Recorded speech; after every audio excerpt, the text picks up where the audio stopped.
Oi, oi! Agora eu vou falar um pouco sobre a filosofia, pelos pensamentos de Sócrates e de Platão, principalmente. Começando pelo Sócrates, que seus pensamentos principais, os centrais, assim, era virtude, conhecimento e educação, que são pensamentos que estão interligados entre si.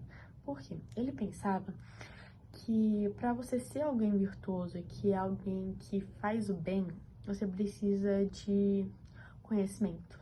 E para você ter conhecimento, você precisa de educação, é algo que está tudo interligado, né?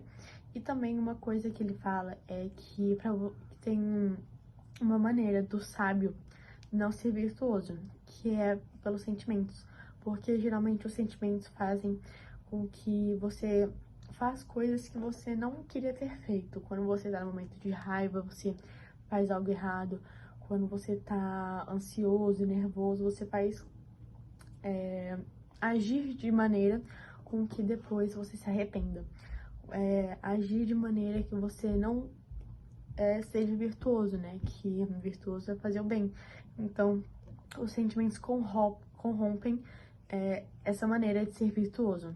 Ele também fala sobre a dialética, que é a conversa dos opostos, né? Tendo a ironia, a maiêutica e a aporia, sendo que a ironia é de refutação, que ele vai, por meio de perguntas e respostas leves, fazendo você mudar de ideia e reconhecer sua própria ignorância. Tem a maiêutica também, que vai auxiliar o geramento de novas ideias por meio de perguntas também, mas tá super errado falar que ele só gera, ele vai auxiliar você a gerar. E também tem a aporia, porque eles acham que naquela época ele falava que a verdade, que não existia verdade absoluta, que aquela frase tão famosa, né, só sei que nada sei, que para ele a aporia seria algo sem saída. Tem também os sofistas, que vai ser uma vida pautada por convenções sociais determinadas pelo melhor argumento, né? Que vai ser tipo persuadir o interlocutor, que vai ser a arte da retórica, né? Que como podemos pensar, você pode pensar nisso no tribunal, quando vai ter dois casos. Um caso que deveria ser o que é o correto e o caso que é errado. Mas aquele advogado que está defendendo o caso errado, ele não liga se aquilo está errado ou não. Ele só vai querer fazer a arte da retórica para te convencer que aquilo é o melhor. Então ele vai convencer por meio de argumentos que aquilo é a verdade, que aquilo é a melhor maneira de se agir e etc. Então, é para algo de seu próprio benefício. A gente fala um pouquinho também sobre Platão, que ele fala sobre... Tá bom, e quais vão ser os pensamentos do Platão? O Platão, gente, ele fala sobre o dualismo psicofísico, que é sobre que o ser humano ele é composto por alma e o corpo, sendo o corpo algo mutável, que a gente vai estar sempre mudando e etc. E a alma algo imutável, né, que vai ser sempre perfeito, universal, imutável, etc. Para Platão, ele fala sobre dois mundos, o mundo sensível, que é o que a gente vive, o nosso mundo carnal, e o mundo inteligível, que é o mundo da nossa alma. Quando a gente morre, a gente passa pela metempsicose, que é a transmigração da alma para o mundo inteligível. Quando a gente chega no mundo inteligível, aí vai ser onde a gente vai captar as ideias unas, perfeitas, imutáveis e universais. Quando a gente vai captar as ideias, a gente passa pela metempsicose de novo, passando pelo esquecimento, onde a gente vai esquecer de tudo que a gente viveu na vida passada, fazendo com que a gente volte para o mundo sensível. No mundo sensível, a gente vai gerar novas ideias pela reminiscência, que é o ato da recordação das coisas, porque a gente vai captar as ideias imperfeitas, universais, imperfeitas, múltiplas, individuais e imperfeitas, que vão ser as cópias, e para eles os sentidos são falhos também. E, por exemplo, a ideia de presilha, piranha, é a mesma ideia para todo mundo, para mim, para minha mãe, para meu pai, para meus avós. A ideia de presilha, que é a ideia perfeita e universal, é a ideia para todo mundo. Mas a ideia desta presilha não é a mesma ideia sua de presilha. Por exemplo, a ideia de mulher. A ideia minha de mulher é a mesma que sua ideia de mulher, que é a mesma ideia dela de mulher, que é a mesma ideia da minha mãe de mulher, que é a mesma ideia para todo mundo de mulher. Mas eu sou uma cópia imperfeita da ideia de mulher, entendeu? Ele também fala da alegoria da caverna, que ele faz algumas comparações, né?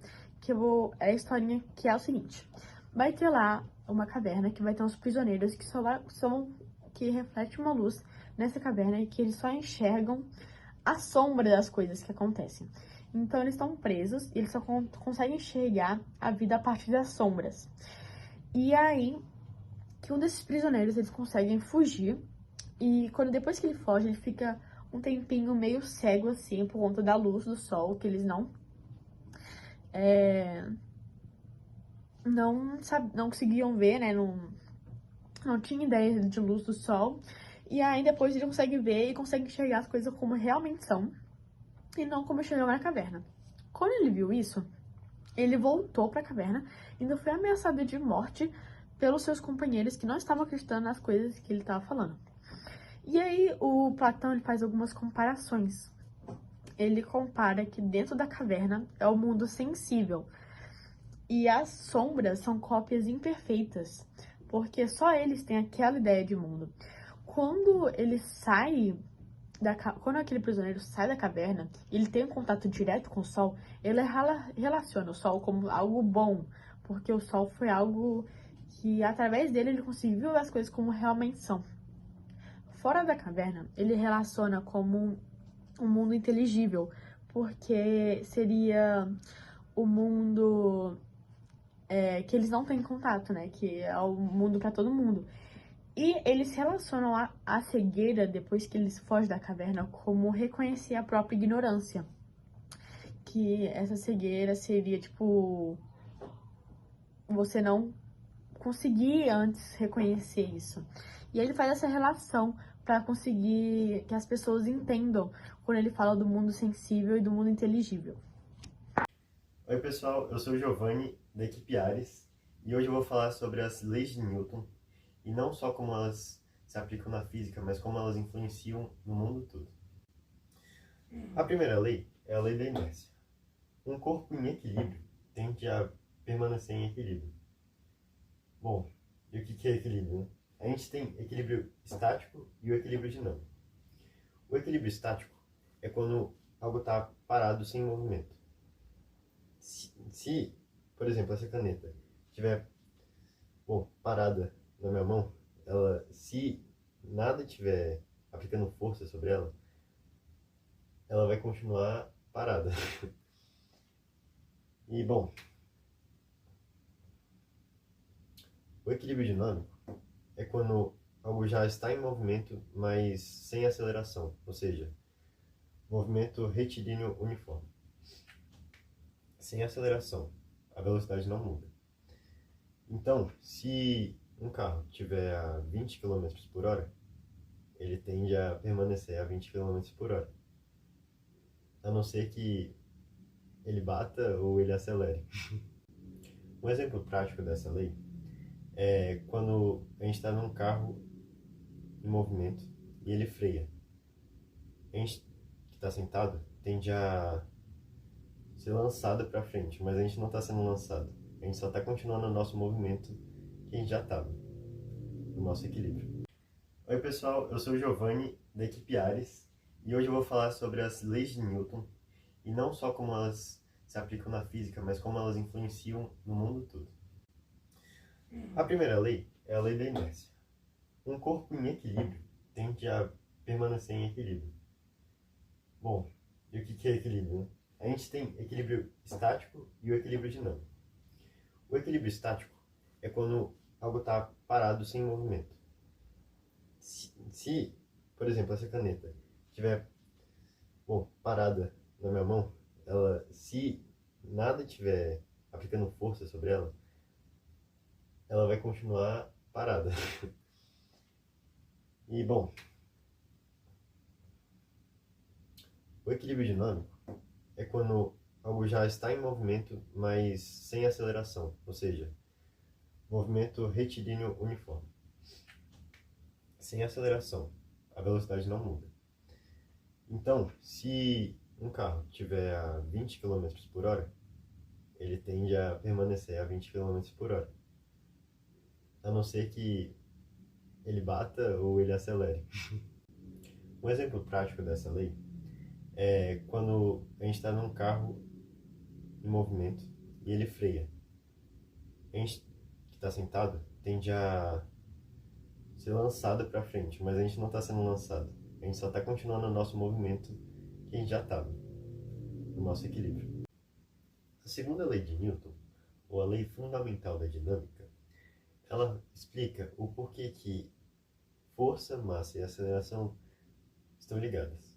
E, bom, como Newton pensou nessa ligação? Ele viu que para acelerar uma caixa de 50 kg era muito mais difícil do que acelerar uma caixa de 10. E então ele pensou nessa relação de força é igual a massa vezes a aceleração. Uma outra maneira de pensar é aplicar força em objetos diferentes, como uma bola de boliche e uma bola de futebol. A bola de boliche, por ser mais pesada que a de futebol, quando você chuta, ela não vai mexer quase nada em relação à bola de futebol. Bom, e essa relação entre a força, massa e aceleração não é só para a gente poder calcular quanto de força precisa para empurrar uma caixa ou para chutar uma bola, mas para muitas outras coisas aplicadas na física e até para lançar foguetes hoje em dia. A terceira lei é a lei mais famosa e a mais simples de se observar no dia a dia. É a lei da ação e reação. E o que ela quer dizer? Toda força que um corpo aplica sobre outro corpo tem uma outra força contrária e igual. E bom, essa troca de forças não está só em coisas simples do dia a dia, mas em tudo que está à nossa volta. Desde uma caminhada até o lançamento de um foguete.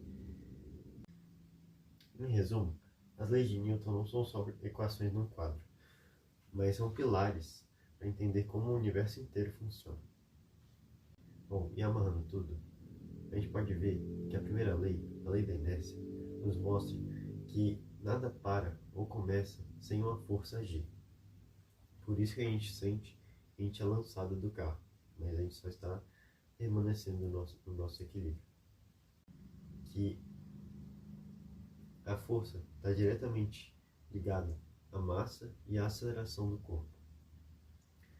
Por isso que a gente sente mais facilidade de chutar uma bola de futebol do que uma de boliche. Por fim, da terceira lei, da ação e reação, a gente tem que toda força aplicada sobre um corpo recebe uma força de volta, contrária e igual. Isso não impactou só a ciência. Essas descobertas aconteceram numa época de mudanças profundas para toda a humanidade.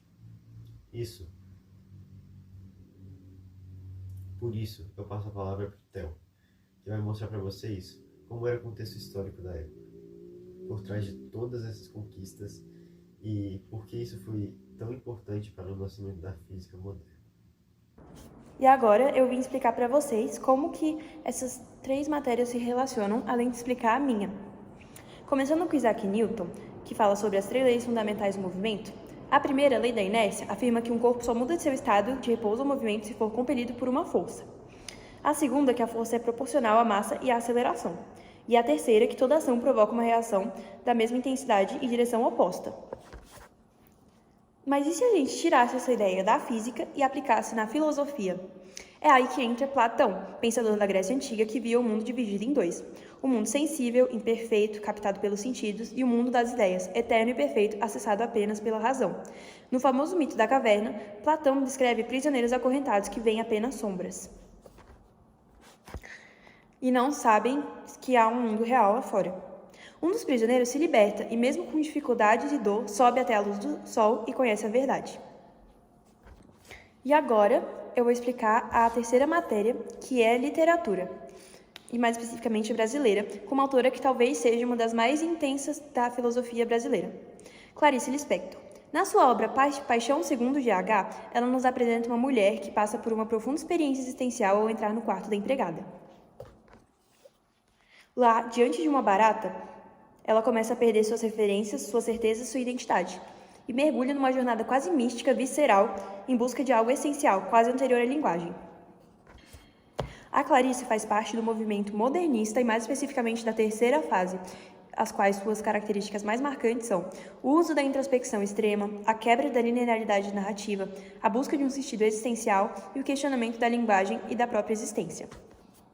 A personagem GH, assim como o prisioneiro de Platão, também faz o movimento da sombra para a luz, mas nesse caso é uma luz interior dolorosa, confusa e muitas vezes sem forma. E assim como nas leis de Newton, essa transformação só acontece por uma força, nesse caso uma força simbólica, um encontro com o absurdo, com o nojo, com o outro, com a morte e com tudo que é a sombra. E Clarice nos mostra que a alma também tem massa, e que o movimento interno, emocional, filosófico é talvez o mais difícil de todos, porque não se mede em metros por segundo, mas em rupturas, em desconstruções e em renascimentos.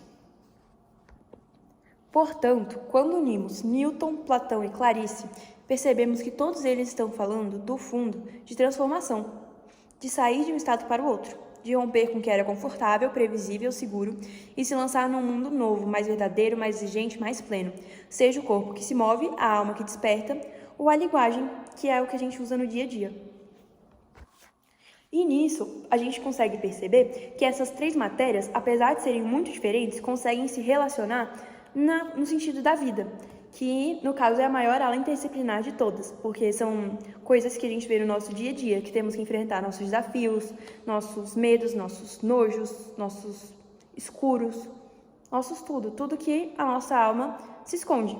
Isso entra dentro da filosofia, é preciso uma força, talvez não tão literal, igual a de Newton, mas é preciso uma força interior.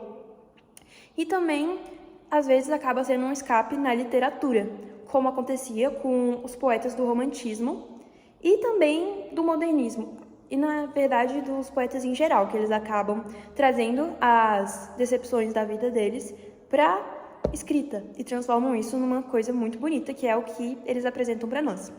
E é isso, eu espero que vocês tenham gostado da nossa aula e de como nós relacionamos essas três matérias. Obrigada!